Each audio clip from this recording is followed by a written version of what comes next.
Let me break down what's happening with this Fort Hood OBGYN scandal because the scope of this just exploded. So the Army is now contacting about 1,600 women treated at Tripler Army Medical Center in Hawaii. Add that to the 1,400 already contacted at Fort Hood, and we're looking at roughly 3,000 women who are now questioning every single exam they ever had with Major Blaine McGraw. That's 3,000 people being forced to replay invasions of privacy that they should have never even been possible in a medical setting. Investigators are saying that images of patient exams were found on devices. Some patients were called directly because they were identified in those images. So let that sink in. Then you have allegations in legal filings of secret recordings, groping, unnecessary procedures, and lewd comments. This isn't just one misunderstanding. This is a systemic failure wrapped up in a white coat. Attorneys representing the victims say this might be the largest sexual assault case in U.S. military history. And honestly, that tracks because this didn't start at Fort Hood. Reports go back to his time at Tripler in 2020. 3 duty stations, 3,000 women, 1 doctor, years of ignored red flags. The Army is now scrambling. They've opened call centers, assigned special victims counsel, launched internal reviews, and pushed out statements about restoring trust. Meanwhile, the Defense Health Agency is reviewing protocols and supervision like this is brand new information. It isn't. People have been screaming about the military's inability to protect women for decades. So here's what matters. Patients are left questioning their own bodies, their care, and their safety.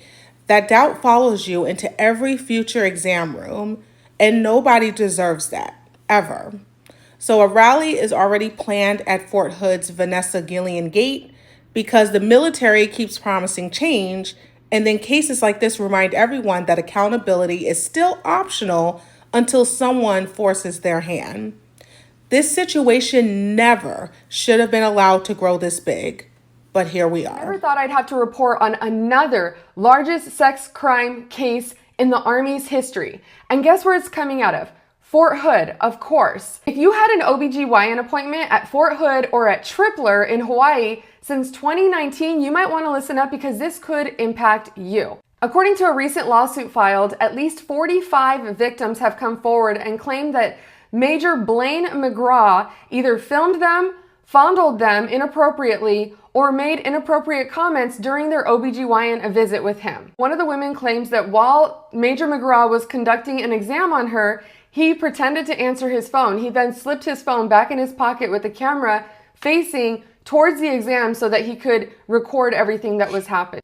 She also alleges that he fondled her in areas that he wasn't supposed to be examining, and there have been multiple complaints of inappropriate comments that he made. One of the victims filed a complaint while at Tripler in 2019. So this man has been a known potential predator since at least 2019, and he was able to continue to not only practice in medicine, but in OBGYN. While this law firm is claiming it's up to 45 victims, Army CID has already contacted 25 victims to notify them that photos or videos of them were found on Major McGraw's devices. Major McGraw has been removed from practicing medicine, as he should have in 2019 actually, but here we are. And he has not yet been charged. However, with them contacting the 25 victims, it looks like they're still deeply investigating, and that's why I'm making this video. Because it's important for you to know that if you've been seen by Major McGraw in the last 6 years, you might want to contact Army CID and find out if photos of yourself were found on his devices, or notify them if you actually can recall some inappropriate behavior.